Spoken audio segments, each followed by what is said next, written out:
একাবেলে কি রান্না করতে চাও? এই যে ডিমটা রান্না করতেছি।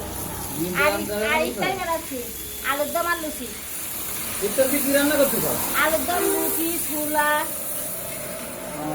আজকে তো মেলা আইটেম। খাবেন আপনি? আর ওটা কি হবে? এরা ডিমটা ডাল দেন। ডিম আর ডাল? হ্যাঁ। ভালো হবে না? ডিম, ডাল আর দুধ।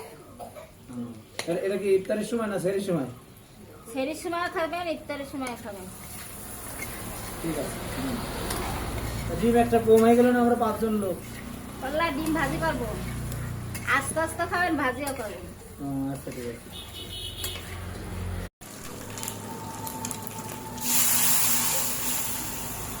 এটা 2000 মতো হয়ে যাচ্ছে এবার। এরকম করে রান্না করলে টেস্ট লাগে। গাড়ি হয়ে গেছে বেলা ভাই।